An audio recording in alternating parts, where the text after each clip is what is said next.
dipersembahkan oleh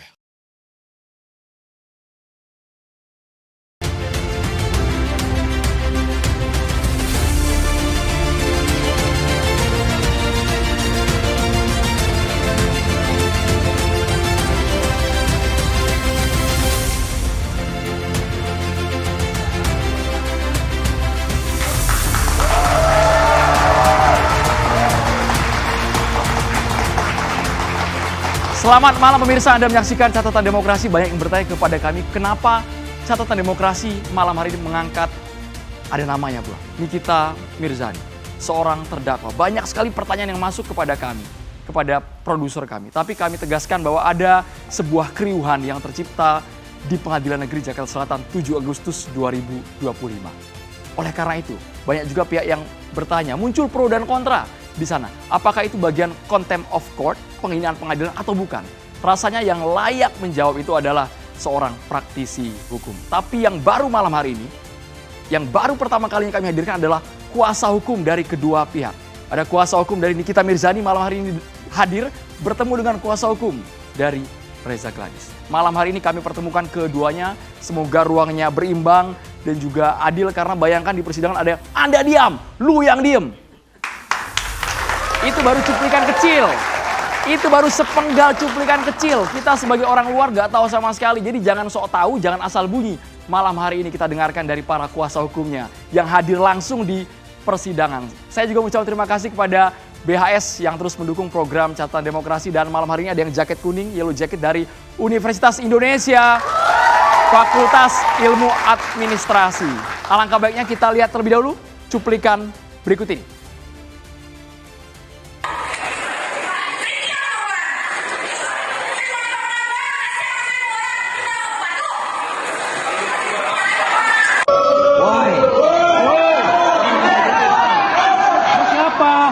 Buktinya udah jelas. Buktinya udah jelas. Kami jebak kau nggak? Itu si Meni. Super Boy. Jangan main kekerasan. Jangan pemaksaan. Gak boleh kasar. Gak boleh kasar itu. Gak berwibawa JPU. Gak boleh. Kita ngomong Gak kasar. Woi. Gak boleh kayak gitu. Sebenarnya penjahat itu Anda. Emang begitu. Kamu bisa ngomong baik-baik. Putar dulu.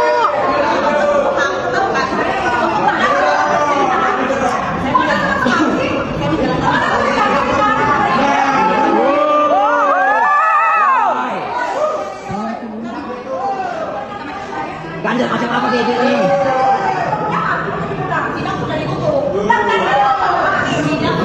Amin ya.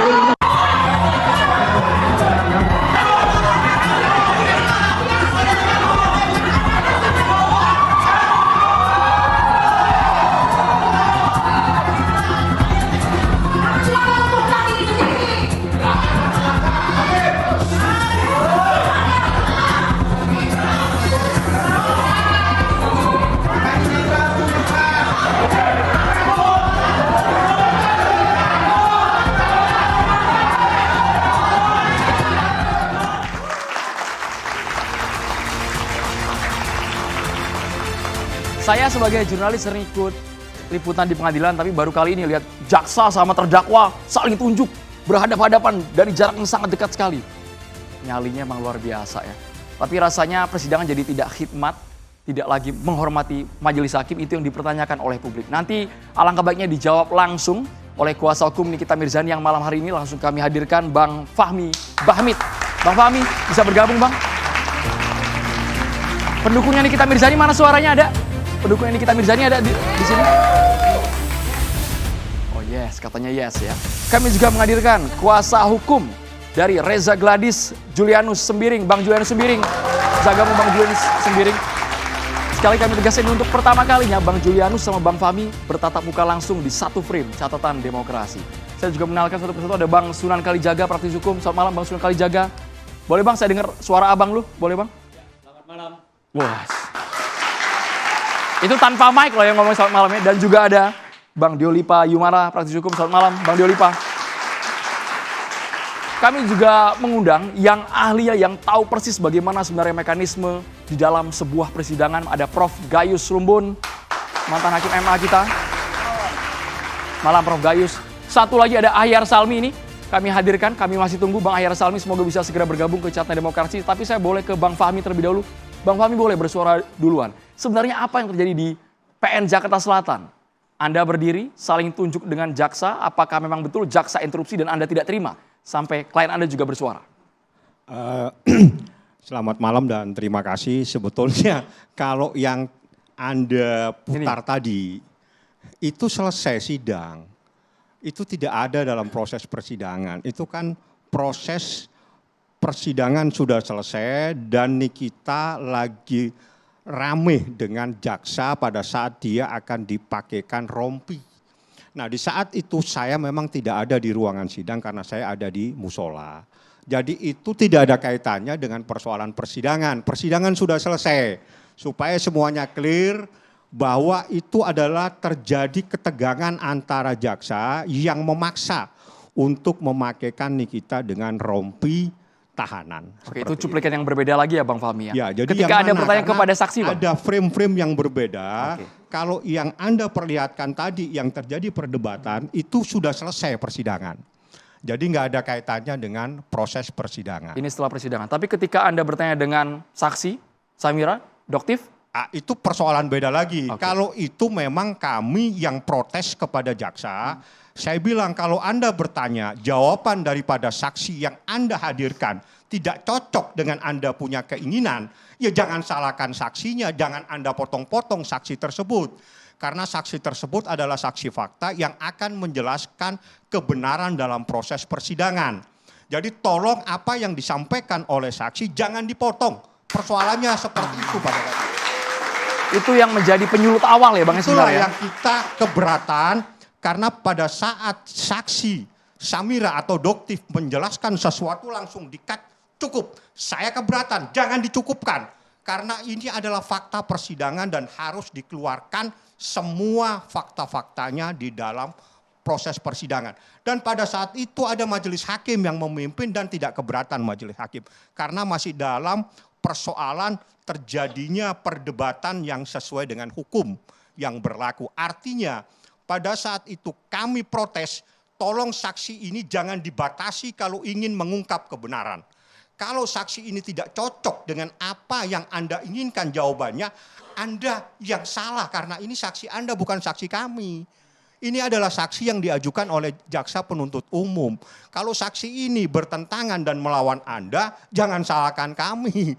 Itu persoalannya di sana sehingga terjadi ketegangan antara saya sama JPU dan sama Nikita Mirzani. Seperti Menurut Anda prosesnya. itu hal yang wajar Bang dalam persidangan? Wajar karena kami pada saat kami protes ada majelis hakim, kami langsung cut saja. Saya keberatan kalau saksi yang Anda ajukan jawabannya tidak sesuai dengan selera Anda putus, Anda cut. Itu saya tidak sependapat. Bagi saya saksi fakta itu harus mengungkap kebenaran. Apa yang dia tahu jelaskan di dalam proses persidangan ini. Kalau itu tidak cocok dan tidak sesuai dengan selera Anda, jangan salahkan kami. Itu adalah saksi yang Anda ajukan. Bukan Bang Ahyar kami sambil gabung juga. mengajukan. Bang Ahyar langsung gabung aja. Ada satu narasumber lagi Pak. Mohon maaf saya potong sebentar Bang Fahmi. Tapi kalau frame-nya saya gabungkan Bang, banyak cuplikan-cuplikan dari klien Anda mungkin menunjukkan sebagai bentuk kemarahan, Yang mana? kegelisahan dalam Karena persidangan. harus bisa dipilah-pilah supaya kita tidak tersesat semua. Jadi seperti ini. Kalau ini tidak ada kaitannya dengan persidangan.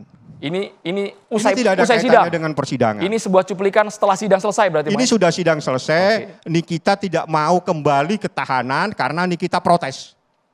Nikita protes, karena bagi Nikita saya ingin rekaman itu diputar. Yang bau flash disk itu Bang? Yang flash disk. Itu yang tidak Ini diterima. sudah selesai sidang dan di situ ada tim saya dan saya ada di masjid. Saat itu kan saya ditelepon sama Nikita. Sebentar Nik, saya sholat aja dulu, santai aja nggak apa-apa. Karena sidang sudah selesai. Jadi ini sidang sudah selesai, nggak ada kaitannya dengan persidangan. Yang ada kaitannya dengan persidangan itu pada saat saya debat dengan jaksa, dengan saya memegang mic dan samping saya ada Nikita Mirzani. Kalau soal Nikitanya langsung nyerobot mic Anda, langsung bilang, lu diem. Iya, itu terkait dengan jaksa yang memotong saksi Samira. Jadi saksi itu adalah saksi doktif namanya. Doktif itu Samira. Pada saat doktif menyampaikan tentang fakta-fakta persidangan, ada sebuah produk daripada pelapor yang overclaim, overpress dan sebagainya, tapi jawaban daripada saksi tidak menguntungkan jaksa penuntut umum, diputus di tengah jalan dan cukup. Ini nggak benar dong, nggak fair dong, karena ini saksi fakta. Artinya dia yang mengetahui, dia yang melakukan review, dia yang membawa produk-produk tersebut ke laboratorium, dia punya hak untuk menjelaskan kebenaran kepada masyarakat. Tolong jangan dipotong-potong. Itu persoalannya. Di situ terjadi ketegangan, saya bilang sama saksi, Anda jangan takut, bongkar semuanya di ruangan sidang ini. Terus Nikita juga ambil mic, Anda jangan takut dok. Bongkar semuanya dok di dalam persidangan ini. Disitulah muncul persoalan-persoalan overclaim, overpress, sampai adanya keinginan untuk memberikan uang 20 miliar kepada saksi Samira oleh pelapor itu sendiri. Ini terlalu banyak potongan yang viral Bapak Ibu, yang FYP kalau di TikTok, di IG ya banyak banget yang viral. Kita coba tampilkan cuplikannya. Kalau yang ini? Yang ini persidangan, sebentar dulu. Yang kalau ini pegang mic dan ini ada saya di samping, ini pasti persidangan. Oke. Tapi kalau dia ada pakai rompi, itu sudah selesai sidang. Oke. Kalau ini sudah selesai sidang ini. Sudah selesai sidang. Di sini Meskipun saya masih dalam ruang ya bahwa Bang ya. ada orang yang lagi ngonten di sini. Salah satu penggemar Nikita Mirzani, salah satunya ya ini. JPU maksudnya? Ya, karena tiba-tiba dia merekam, dia merekam sendiri. Ini sudah selesai sidang. Sudah selesai sidang. Jadi supaya semua clear, jangan masyarakat tersesat. Kalau ini silakan dia merekam, tapi bagi saya itu tidak etis. Ya, karena ini kan selesai sidang, dia rekam, mungkin dia penggemar. Ini kan, ini mungkin dia penggemar. Bisa saja dia lagi jadi penggemar daripada Nikita Mirzani, tiba-tiba dia direkam. Tapi sampai terucap ada kata berat badan Bang? Itu urusan lain. Urusan itu lain lagi? Beda lagi manusianya. Oke, beda lagi manusia. Beda lagi manusianya. Semua ditumpahkan di dalam persidangan itu Bang ya? Itu dalam persidangan. Begitu dia keberatan, dia bilang, memang berat Anda punya berat badan keberatan. Dia kan keberatan. Dia bilang, Nikita bilang, berat Anda memang keberatan. Itu spontan kita saja. Dan itu proses sidang, dan itu ada majelis hakim kok. Semuanya masih dalam koridor persidangan, masih dibawa kendali dan pimpinan ketua majelis hakim pada saat itu. Nah ini ada sekian orang, di situ adalah ibu, yang kalau tidak salah yang tengah ini yang dibilang berat badannya keberatan. Boleh. Kita ke Bang Julianus dulu Bang, lihat jalannya persidangan. Abang juga selalu hadir dalam persidangan, melihat dinamika yang terjadi, ketegangan itu muncul. Baik, selamat malam ya Bang Andromeda dan para senior sekalian. Ini perdana saya muncul lah di acara ini. Saya coba ikuti pola pikir Bang Fahmi ya, bahwa dengan adanya dua peristiwa Bang ya. Pertama setelah selesai persidangan, kemudian di dalam persidangan. Nah kalau kita misalkan berbicara setelah selesai persidangan, itu kan domainnya dari jaksa. Nah seharusnya terdakwa Nikita Mirzani harus ikut dan patuh terhadap jaksa penuntut umum. Dan tidak melakukan perlawanan terhadap apa yang menjadi instruksi dari Waltah itu sendiri. Nah kalau kita lihat peristiwanya, bahwa majelis hakim sudah menutup ya persidangan. Setengah jam saya anggap itu ya durasi waktunya. Tetapi terdakwa Nikita Mirzani tidak ingin dibawa kembali ke tahanan. Nah artinya ketika selesai persidangan itu adalah merupakan domain dari jaksa. Itu harus tegas saya sampaikan. Nah yang kedua, berbicara di dalam soal persidangan. Nah saya bisa katakan ini adalah contempt of court. Dasarnya Bang? Pertama adalah menghina.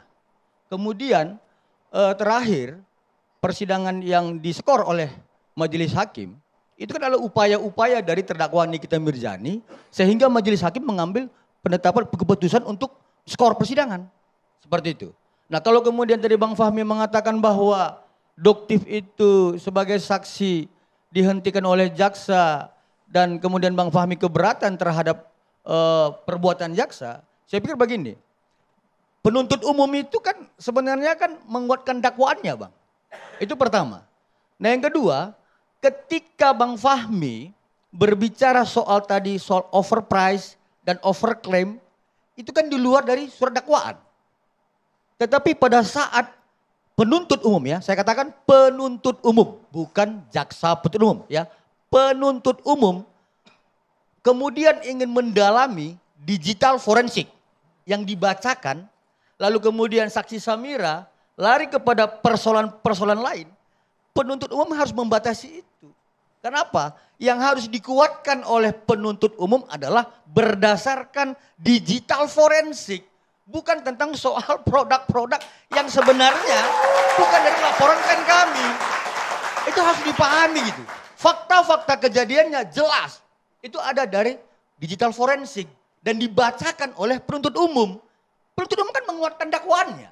Bukan ingin mendengarkan tentang produk-produk. Itu kan bukan persidangan menjual produk. Ya, itu persidangan untuk membuktikan dakwaan penuntut umum. Saya pikir begitu.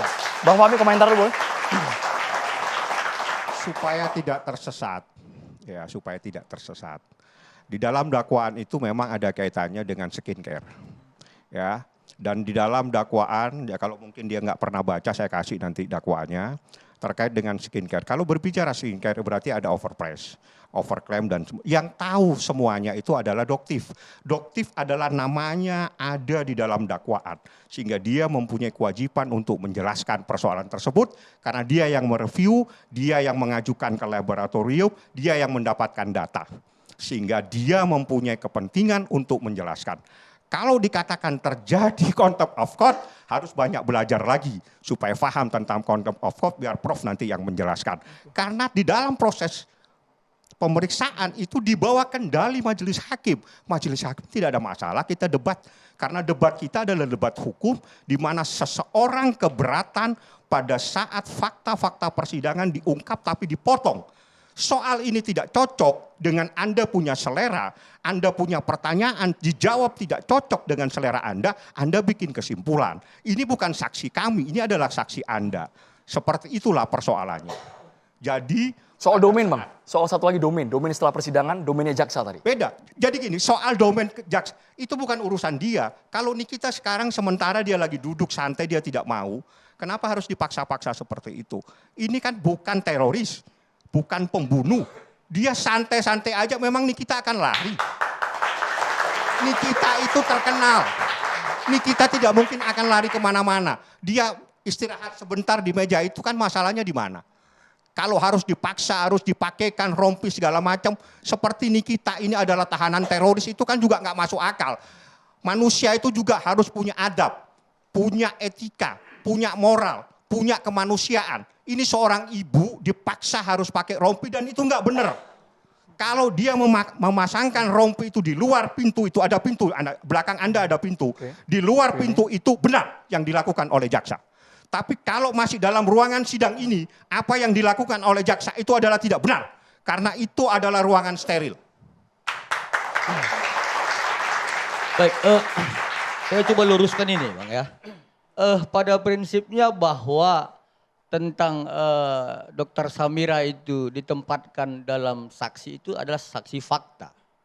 Tetapi kemudian kalau Bang Fahmi berbicara soal overprice dan kemudian overclaim, itu kan kita berbicara soal saksi ahli. Abang sambil lihat Bang Fahminya boleh Bang? Ya. Jangan saya aja yang dilihatin Bang. Jadi pada prinsipnya begini, saya meluruskan Bang Fahmi. Di dalam Perpres 80 tahun 2017 di pasal 36 dan sampai 40, Badan POM RI itu berhak untuk meng-SK-kan kelompok ahli.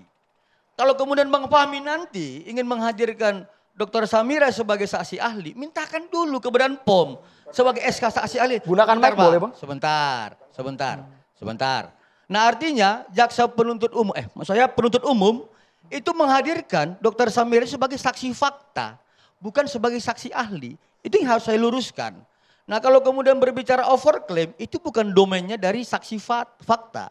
Tetapi ada ahli yang harus meluruskan itu. Nah kemudian berbicara soal terdakwa Nikita Mirzani tadi abang sampaikan, ya dia kan seorang ibu. Gak akan lari Bang? Dia gak akan lari. Bang, saya mau sampaikan begini, ada azas hukum ya. Equality before the law. Kalau semua terdakwa meminta hal seperti itu, bisa bahaya Bang persidangan kita.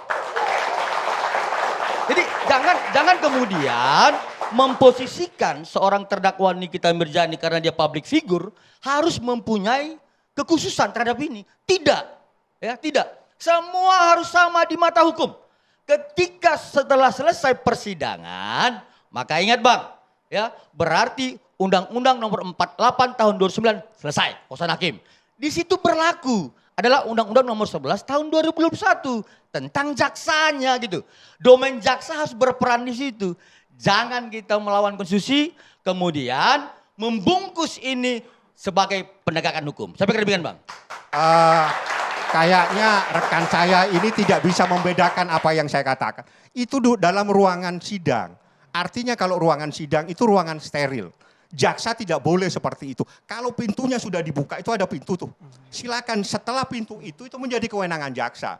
Itu masih ruangan steril. Prof bisa menjelaskan. Kalau ruangan steril tidak ada satupun manusia boleh memborgol, memasangkan apapun tidak boleh dalam ruangan steril. Itu yang harus dibedakan. Kalau tidak bisa membedakan mana ruangan steril, mana ruangan yang tidak steril, itu ruangan steril. Ruangan yang tidak boleh walaupun jaksa siapapun tidak boleh memakaikan borgol, tidak boleh memakaikan rompi. Karena itu adalah ruangan yang steril, ruangan yang harus dihormati. Itu adalah ruangan sidang. Kalau membedakan ini saja tidak bisa, kasihan masyarakat yang mendengarkan saat ini. Kalau tidak bisa membedakan ini ruangan apa, kasihan masyarakat. Tolong Anda belajar dulu bisa membedakan ini ruangan apa. Bapak Ini berdua ruangan sidang. hadir kan? Bapak berdua hadir langsung kan? Iya, loh saya yang Mendampingi pegang langsung. kendali. Bang Julianus lihat kan Saya ruangannya? tidak tahu. Jadi kalau tidak bisa Tidak membedakan ada. ini Tidak ruangan ada. apa, ini ruangan sidang. Kalau ruangan sidang itu ruangan steril. Setelah pintu itu menjadi kewenangan jaksa. Mau diborgol, mau dipegangin banyak orang perempuan, silakan. Tapi kalau masih ruangan ini adalah ruangan steril, hormati. Itu marwah pengadilan. Kendali penuh majelis hakim. Kendali Walaupun penuh dia majelis hakim. Ruangan sidang itu. Oke. Itu ruang sidang. Kalau ruang sidang hormati, tidak boleh macam-macam seperti ini. Pintu itu ada pintu. Setelah pintu silakan mau diborgol, mau dipegang, mau banyak ibu-ibu megang Nikita silakan. Oke, Bang Julianus singkat Bang, dijawab dulu Bang. Supaya kita meluruskan publik juga ini mana yang paling tepat dan presisi. Tetap saya kembali kepada soal konstitusi kita Bang ya. Dalam Undang-Undang 48 tahun 2009. Setelah berhentinya persidangan dan majelis hakim menutup itu, maka itu adalah domain jaksa. Dan kemudian jaksa bertanggung jawab terhadap terdakwa. Bagaimanapun ceritanya, jaksa harus bertanggung jawab terhadap terdakwa dan membawa kembali pertahanan. Demikian Bang. Soal domain pun masih belum ketemu nih sepertinya nih. Boleh gunakan mic lagi Bang. Kalau tidak bisa membedakan antara ruangan sidang dan ruangan bukan sidang, tersesat masyarakat, kasihan. Kalau ini ruangan sidang itu. Abang boleh sambil berdiri Bang, tunjukin langsung sini Bang. Kalau ini ruangan sidang, Abang yang hadir makanya langsung di ke sini persidangan boleh. Ada saya. Enggak, Bang Julianus Dengar datang ini. nggak ke persidangan? Datang. Pernah lihat ini? Ini ruangan sidang, Oke. tidak ada Ini majelis ya. hakim. Sehingga sini ada saya di saat ini Abang saya deket ada aja di Bang, musola. aman Bang, ini nggak akan nyetrum Bang. Ya, jadi di sini ini ruangan sidang ini. Oke, ini ruangan sidang. Di sini tidak boleh manusia pun melecehkan ruangan ini, termasuk memborgol tidak boleh. Tapi kalau sudah ada pintu Nah ini Bang, sebelah kanan, nunjuk-nunjuk ini bukan melecehkan ini Bang ya? nggak ada. Ini kan lagi nggak ada kita ya? tunjuk-tunjuk mereka. Ini debat aja nih, debat Ini biasa. Debat aja biasa. Ini sudah selesai sidang ini. Debatnya apa Sudah Bang? selesai. Coba Ini diulang Bang supaya persoalan masyarakat tahu Bang. Pada saat dia memaksakan untuk memasangkan itu baju, kita keberatan. Tolong kalau pasangkan di luar ruangan ini. Ada pintunya sebelah sana. Setelah pintu itu silakan Anda punya hak. Tapi kalau ini adalah ruangan steril, diborgol tidak boleh, dipakaikan rompi tidak boleh. Karena ini ruangan sidang, itu kan ruangnya majelis hakim itu. Jawaban ini sudah diulang 3 kali, penegasan betul-betul Kalau yang... harus simpel Pak, kalau Anda tidak bisa membedakan ruangan, masyarakat tersesat, kasihan nanti. Oke. Ini pertanyaan ditujukan kepada Julianus Pak ya, bukan saya ya Pak Julianus. Ini soal ruangan pun dianggap tidak bisa membedakan Pak Julianus. Kasihan nanti masyarakat.